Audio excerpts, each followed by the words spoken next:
Hi, welcome to our next episode of First Book of Samuel, and we come today to chapter 2, Hannah's prayer. And there's a lot going on in this prayer. After a chapter in which we mostly focused on a woman who was very sad and upset because she couldn't have a child, and her co-wife harassed her, and her husband didn't seem to really notice what was happening, and she was called a drunk by the local priest. Now she has a child, and we might think that her song that we hear here in celebrating that would be all about the joy of a mother having a child, and that's mentioned in passing.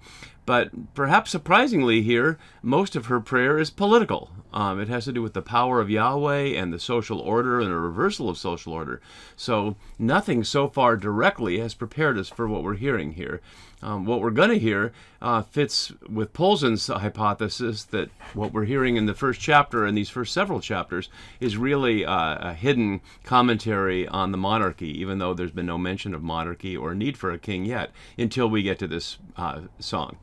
So we need to look at it both in terms of the individual translation issues, as we've been doing, and in terms of what we might know of a connection with other biblical texts, but also in terms of the cultural context of the time of this woman speaking boldly in the name of Yahweh and the power of Yahweh. So let's do a couple of things to start. Let's look at a comparison of the translation, because we're going to go through the details. But here from the New English Bible, New English translation, which is available copyright-free online, I just want you to see a couple of the wild differences in how translations vary here. So the New Revised Standard we've been working with starts with, "My heart exults in the Lord, my strength is exalted in my God." The New English has, "My heart has rejoiced in the Lord," rejoiced rather than exalts. "And my horn," not my strength, "my horn has been raised high because of the Lord." Wonder what that is. We'll find out. "I have loudly denounced my enemies." That one continues here. "My mouth derides my enemies. Indeed, I rejoice in your deliverance," or "because I rejoice in my victory." So is she rejoicing in something about herself or something about Yahweh? So that's a major thing we have to be paying attention to, and there are many other examples of that as we go. In addition, I want to at least look first at this, and I know the print is small, so you can't really see it in great detail, and we'll make it bigger when we want to focus up close. But I have three texts, as you can see, compared. The one we're working on in 1 Samuel 2, 2 Samuel 22 at the very end of the books of Samuel, and Mary's song from Luke's Gospel. So a couple of things to pay attention to. One is that the Song of Hannah here and the Song of David, really it becomes a psalm, frame this first section of the monarchy story, the section that's in 1 and 2 Samuel.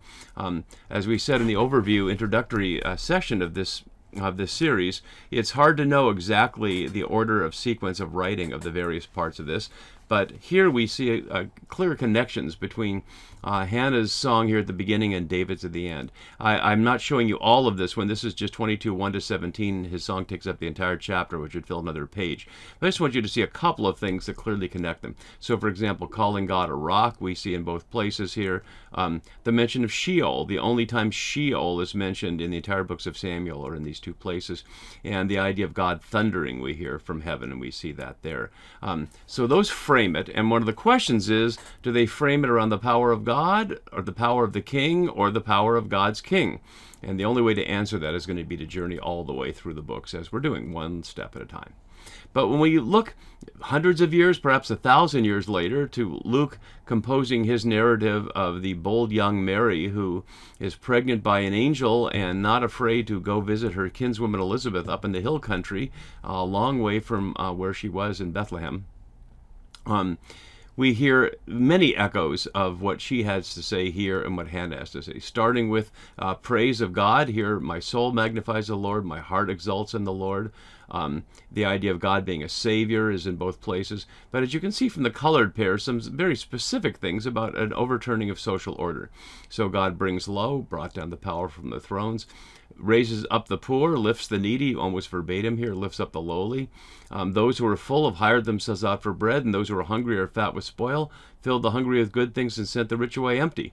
So they're not identical, but they're certainly similar. And when we get to the series on Luke's Gospel, we'll see also how Luke has refracted Hannah's song into three voices: that of Mary, that of her kinswoman Elizabeth, and that of her namesake Anna, which is the Greek version of the Hebrew Hannah here. So this story becomes a paradigm both within the books of Samuel, as we're seeing now, and for Luke in a portrayal of Jesus. As we look at our table of contents now, we're in chapter 2, so this chapter will begin with Hannah's song of praise and end with priest Eli's sons condemned for being corrupt. They've been a marginal character so far, but we'll see them come into being, clearing a way for Samuel. And we're not meeting any new characters here. We're just really focusing on Hannah, so we don't need to focus on that too much. So let's go back and look carefully at our text, and we'll see some of the details in the language as we go. So Hannah prayed and said, "My heart exults in the Lord, my strength is exalted in my God." And we already saw that strength, kara in Hebrew is horn, framing the song at 2:10 here. I'm sorry, that's a mistake because it took it as Song of Songs 2:10. So here we see it here, and exalt the power. Here's horn again, as in 2:1. So it frames the song there as a inclusio, as a way that the beginning and the end match. And as Robert Alter, a great literary scholar of the Hebrew Bible, has noted, many of the words in this are used only in Hebrew and poetic contexts like this, so highlighting that this is described as a prayer, but it is the form of a poem. And we're not going to look in detail at the Hebrew poetry aspect of that now. That would take us far afield from what we're doing and looking at what Hannah has to say. But we would note that some of the vocabulary is very poetic vocabulary. So, Nuris V, my mouth derides my enemies. Rakab Pial Obai here, literally, I smile my mouth at my enemies. Alter, offering a bold translation, suggests my mouth is wide to bolt down my foes, providing a little poetry of his own. But clearly there's an important distinction to be made here, because what is she rejoicing about? The New Revised Standard says, "in my victory," but in the Hebrew here, it's clearly "in your salvation, deliverance, or liberation." And I put those options there because there's a Yeshua in here, by Yeshua thekta. Yeshua, the name Joshua, meaning Yahweh saves. And of course, that's the Hebrew version of Jesus, which comes out in English as Jesus. So another aspect here of why this could be echoed into Luke in part of the Jesus story. But clearly, she's not rejoicing in her own victory. She's rejoicing in Yahweh's deliverance. It's Yahweh who she was praying for. It's Yahweh who she praises here. There's certainly no self-praise. This poem is really not about her at all. In fact, it's so not about her, that's what leads many scholars like Polzin to think it's been smuggled in here by the narrators to say something about monarchy and not about the character Hannah so much directly. So God is described here as a rock, and a holy one. No one is holy except like Yahweh. That could be read against the background of neighboring kings who claim to have divine authority, or the gods of their neighbors in general. And the poetic form is repeated here. No holy one like the Lord, no rock like our God. And then one more verse about God, and then it turns to a different theme, a reversal of the social order, which seems to come out of nowhere here. So let's look briefly at verse 3, and then we'll see how that goes. So, talk no more so very proudly, let not arrogance come from your mouth. Who is that being addressed to? She's praying to God. It's hard to know who exactly she's speaking to here. It sounds like a psalm, but certainly she's talking as if she's talking to an audience there of people who would otherwise criticize God or be proud of their own abilities. So here, literally, the Hebrew means, do not multiply your speech, O tall one, O tall one. And many scholars have tried to struggle with the question of tall one there, which, doesn't make direct sense out of the Hebrew. You can see that here as high, high, repeated here, gaboha, as I have here. And so Bodner notes that the tall theme will echo with Saul and Goliath. Saul's tall and Goliath is tall later. Alter suggests that it's a euphemistic for do not go on talking high and mighty. So it's a way of describing the kind of speech rather than referring to a tall person. And another scholar notes, speak no more so high and mighty, as if, again, the height is suggesting something about the people, which is what proud and arrogant suggest here. But the issue is not just their words being arrogant, that their status perhaps is as well. So perhaps it's a criticism of those who are high status, or perhaps it's a criticism of those who take pride in their own verbal ability. And then that's contrasted, perhaps not obviously, with for why that is. For Yahweh is a God of knowledge. The word for knowledge is a very unusual word here, da'ah, only here in the Deuteronomistic history, and contrasting with yada earlier, where we saw that Elkanah knew his wife, and the question of knowing Yahweh will be with yada, a word of intimate knowledge. This is a very unusual word here, only 6 times in the entire Masoretic text. It's kenosis in the Greek, which is the normal word for knowledge. And by him actions are weighed, or it could be translated, and his deeds are immeasurable. Notice how difficult the translation is here. In the New English, we hear, for the Lord is a God who knows, he evaluates what people do. And by him actions are weighed. So highlighting in either case that God is judging people by how they live, not just by their words. And then we get 2 verses here that express suddenly a reversal. That would seem to have nothing to do with the question of a woman having a child after all these years. And again, that's what leads people like Poulsen to think, I wonder what's really going on here. So the bows of the mighty are broken. The mighty is the Gibborim, a term that's used in Genesis for the powerful warriors of the world, clearly a warrior term here, and broken or shattered, as Alter suggests. The verb chatim, one of the examples of a verb restricted to poetry, meaning to break into tiny segments or tiny fragments here, so the complete shattering of the bows of the mighty. But the feeble gird on strength, again, another one that's difficult to translate. This has, but those who stumbled have taken on strength, because the word for feeble here could mean to cause to stumble, according to the Brown Driver Briggs standard lexicon there. So not necessarily feeble like people who are weak, but people who've been scandalized, people who've stumbled because the mighty have misled them, are now going to be strengthened, to gird on strength. Again, an echo, specific echo with David's poem at the end here, not one that I showed in my chart because it goes beyond verse 17. And we see it's twice in there, that phrase. We can actually see it right here. The God who's girded on strength, and you see it here again. So number of many echoes with Hannah's song and David's song at the end. At the second half of the reversal, so the military will be broken, and those who are their victims will be strengthened. And in terms of food, those who are full have hired themselves out for bread, but those who are hungry are fat with spoil. Notice Hannah herself was one who refused to eat and then ate, but not because she was denied food, but because she was grieving her loss of a child. The phrase fat with spoil, also a difficult translation. New English has the hungry no longer lack. Spoil is a very particular term, and it'll come up a lot in terms of David's adventures and what he gets as a military leader. But that word is not here. The Hebrew word chadelu, meaning to no longer lack. Hence, the hungry no longer lack here, a word only found in poetry. So the point is clear, though. The hungry will no longer be hungry, and those who were full will have to hire themselves out as day laborers for bread. So total reversal of the economic order, and matched exactly in Mary's Magnificat as well. And now the only sentence that seems to have anything to do with Hannah, but not exactly. The barren has borne 7, but she who has many children is forlorn. If that refers to Peninnah, we know nothing about her. And Hannah is said to have 6 children, as we'll see very soon. The word for forlorn here, umlala, can mean also to grow weak or to waste away. It's only here in the Deuteronomistic history, 6 times in Isaiah, though, always as languishing for something that was ceased being productive. So here it means the one who has many children will no longer have any children. Again, summarizing the parallel here. The one with none will have many, and the one with many will have no more. And then we have, strangely perhaps, a couple of reversals that don't express a turn of the soul shoulder, but just express God's power.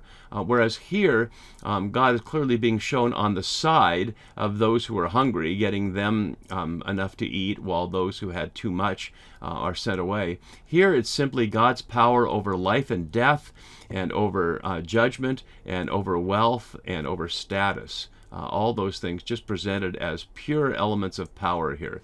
It echoes Deuteronomy. Again, if Deuteronomy is a late text from the Josiah era in the 620s or so, that might well suggest that Hannah's song is from that same era. But we see it here too. I kill and I make alive, I wound and I heal, as an expression of Yahweh's power. Sheol, first mentioned here in Samuel and only in its parallel in 2 Samuel 22. We're not going to worry too much now about the afterlife. Well, let's look at this way later when upset Saul calls Samuel's shade, if you will, up from Sheol via a medium woman to do that. But Sheol is simply the underworld. It's not the Christian hell by any means. It's simply the place where people die. It's not a place of punishment for evil people. So it simply says that God is parallel poetically to kills and brings life, sends to Sheol, and raises up. Not yet the idea of resurrection, which would be utterly foreign to this cultural context. The Lord makes poor, and here the word Yeresh here is only found a couple of times in the books of Samuel, although 233 times in the Masoretic text. A lot of concern for the poor, but not so much in these chapters. So the fact that she mentions it here highlights that, and we'll see how David not only doesn't care about the poor, but causes the poor to become poor, as we'll see, and Nathan calls him out for it. So the Lord makes poor and makes rich. Again, only one other place in Samuel, so these words suggesting, again, whether they're uniquely poetic words or words used by somebody with a different vocabulary than the main authors of the monarchy narrative. Brings low and also exalts, again, parallel to brings down to Sheol and raises up. And then now again, reversing these neutral statements of power, we have elements in which there's a reversal of status. So parallel to filling the hungry and breaking the bows of the mighty and protecting their victims, raises up the poor from the dust and lifts the needy from the ash heap. We need to look a little more closely at that, because this is exactly from Psalm 113, as you see here, verbatim. And so many scholars have puzzled over the relationship between this psalm and Hannah's song. We won't get into that now, but the question of which one came first is a question scholars would argue about. So he raises up the poor, a different word for poor here, dal, only used a couple of times, unlike the previous word for poor, from the dust. And that's mentioned here in 1 Kings 16, since I exalted you out of the dust. And so raises up the poor from the dust, suggesting that historical moment, and lifts the needy from the ash heap, or this could be translated the dung heap. Curiously, in Hebrew, the word that's translated ash heap or ashpot, my ashpot is ashpot, although the etymology is very different. To make them sit with princes, and the question of sitting with princes in a seat of honor recalls Eli and the kisei we saw earlier, that Eli was sitting on as a throne, and so here it's contrasting with Eli's throne, if you will, that will leave him powerless, and the poor who've been raised up to sit with princes and inherit a seat of honor. Connected here with 2 Kings 25 at the end, which I'm going to come back to in just a minute once we finish going over the translation details. And inherit a seat of honor. It's a deuteronomistic word, not used again, though, until its fulfillment here, which is about inheriting the throne of David and the house of David forever, that promise that leads people to call Jesus the son of David in the hope that he was a Messiah like David was. So a seat of honor, kabod here, or it could be translated glory, as it often is, a seat of honor or glory. For the pillars of the earth of the Lord's, and this is a word that's very difficult to translate, as Sumora, the most careful reader of the language that we have, as far as I'm aware, really does not know exactly what it means. So something about the foundational points of the earth of the Lord's, and on them he has set the world. That imagery doesn't fit the imagery in Genesis, but let's not pursue that too far, since we simply don't know exactly what the word means. And then her prayer poem comes to a conclusion with this celebration. He will guard the feet of his faithful ones. Again, echoing David's song here, you see. The feet of his faithful ones. And this is the first time we're hearing about this. And it's important to hear the word that's at issue. I'll show you the Hebrew here so you can see it's a doubled word, which is often used to express something of importance. As you can see, the words translated as saints here, Hasado. So it's his faithful, but only here in Samuel and in the parallel. So it's the first time we're hearing about people having an attribute of faithfulness to Yahweh. So you guard the feet of those who are faithful, but the wicked shall be cut off in darkness. For not by might does one prevail. Or as Sumera translates this Hebrew here, for no one can prevail by his own ability.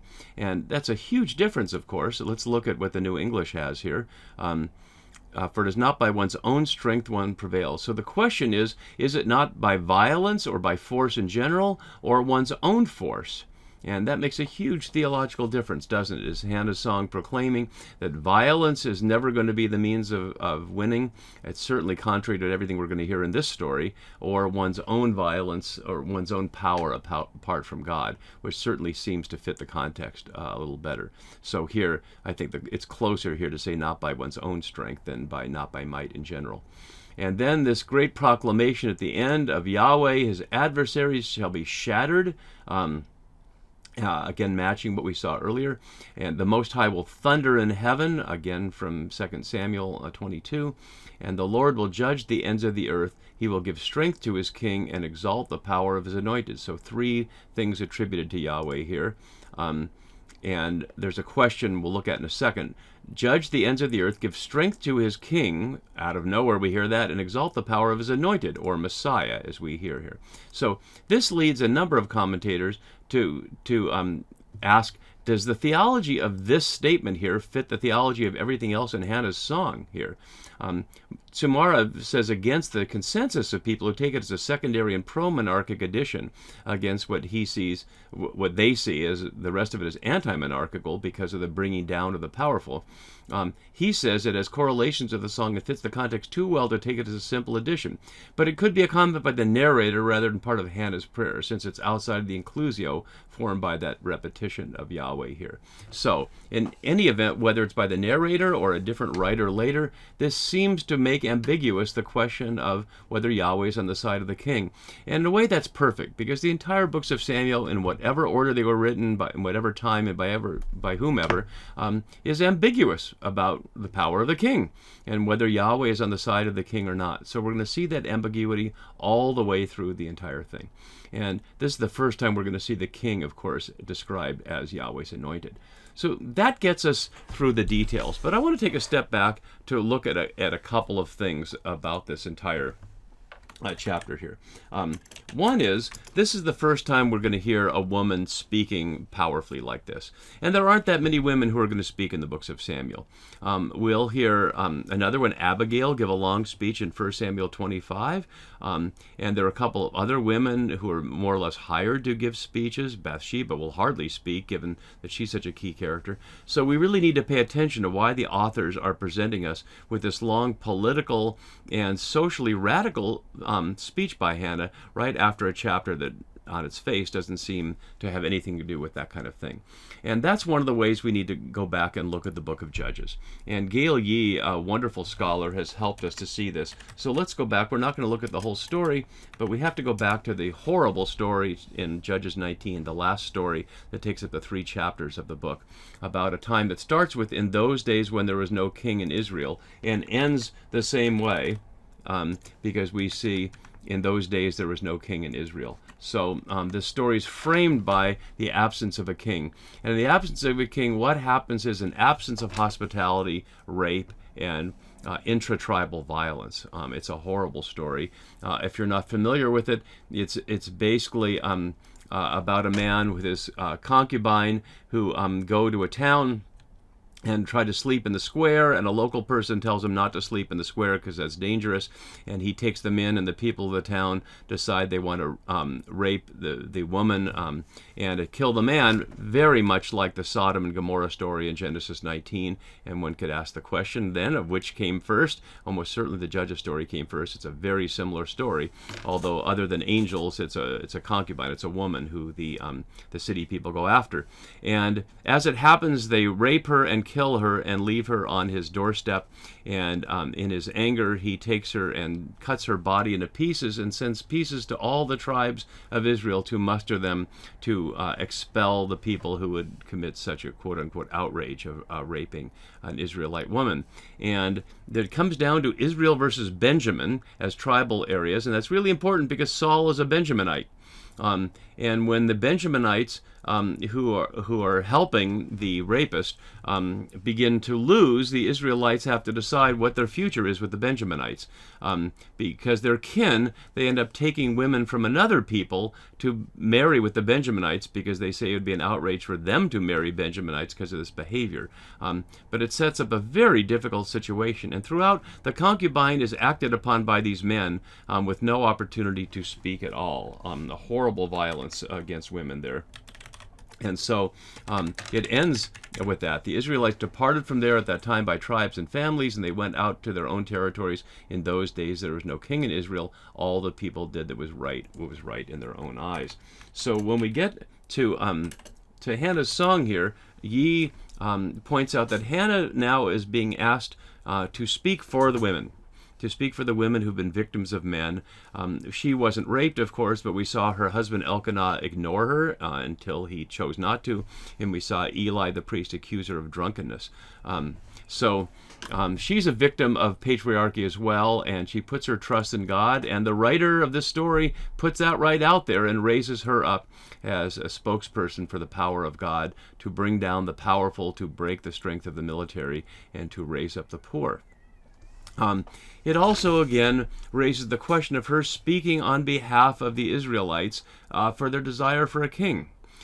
Because this very political and radical prayer of hers is going to play out against both the immediate outcome, which is to say that people like Samuel and Saul will become powerful people and will be filled and get spoil and such, and sit with princes, but it also plays out, as many have noted, against the very end of the entire Deuteronomistic history, when sitting with princes means sitting with the Babylonians as a prisoner. And so it could be read ironically at that level. And as Poulsen notes on later chapters of 1st and 2nd Samuel, as well as 1 Kings 3, there are a number of stories that can be read at multiple levels, especially poetic stories or parabolic stories. So I invite us to pay attention to how this story of Hannah and her prayer here plays out against both the immediate aftermath that we're going to see in the following chapters in 1 Samuel, but also against the entire Deuteronomistic history. Okay, that's enough for now. Next time we'll see what happens to Eli and his sons and why Samuel is needed to take their place.